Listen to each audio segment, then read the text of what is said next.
Righto, kids. Here I've got a whole lamb roll.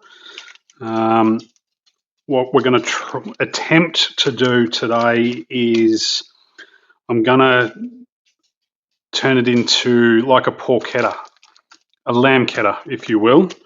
We've got some lamb harissa, we've got some Meredith goat cheese, I've got some garlic and rosemary. I've sort of half taught myself how to do some butcher's knots this morning, watching a few YouTube videos.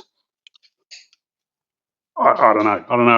Well, I don't know what I'm doing. We'll see how this goes. We'll see if it works. We'll throw it on the rotisserie. We'll cook it in the egg later this afternoon. Hopefully, this turns out as good as I hope it will. But yeah, we'll just sort of see how it ends up. I don't know what I'm doing. Let's get to it. So the guys at Sinclair Meats have already butterflied the loin section for me when I picked it up. I might just try and square off some of these edges while I'm at it, just to even it up a little bit. All right, so we'll start off with some preserved lemon harissa from Josh and Sue, gluten-free, great little product. So it's a little bit of a Middle Eastern type flavour.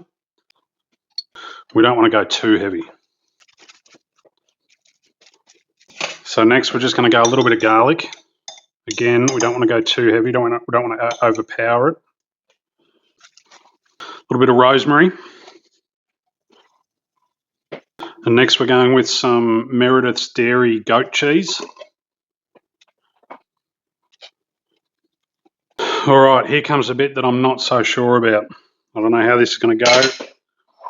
As I said, I've half taught myself how to do some butcher's knots this morning. I've got no idea what I'm doing. Right, that's the easy bit.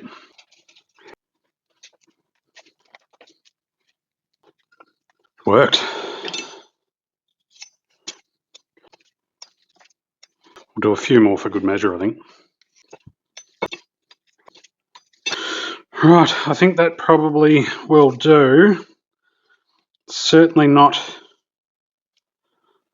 the neatest, you'll ever see. And I'm already seeing an issue in terms of it's quite a bit fatter up this end, so I think this other end's going to cook quite a bit quicker. But just neaten off those edges.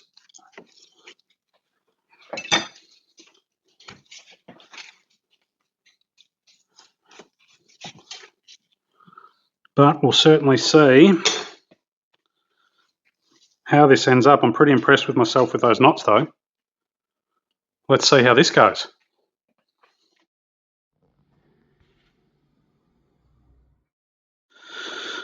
Righto, so we've got our lamb cheddar rolled up and spiked.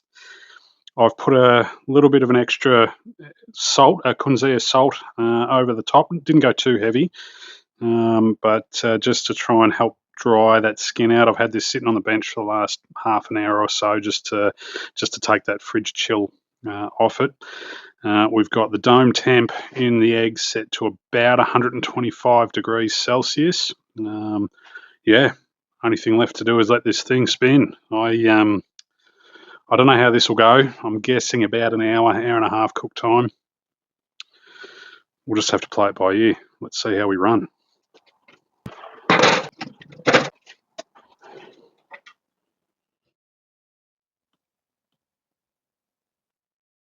We are about 40 minutes into this cook. I've had the tray in there just to protect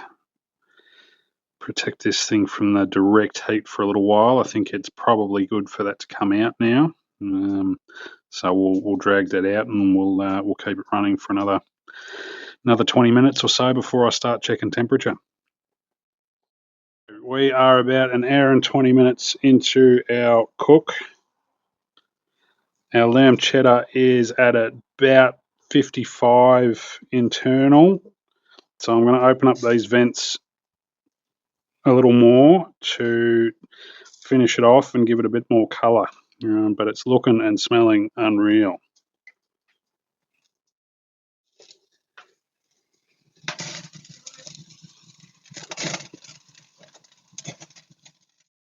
So an hour and a half it ended up taking. We're around about that low 60s, 64 degrees internal.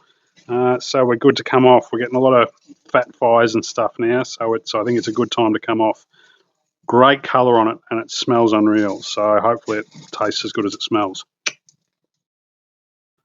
So this is the payoff. The Lambchetta came off juicy, rich, and full of flavour. The rotisserie did exactly what it's meant to do, slowly rendering the fat and basting the meat the whole way through.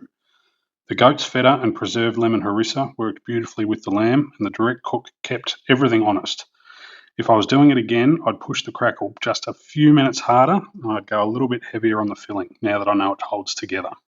This one's absolutely getting cooked again.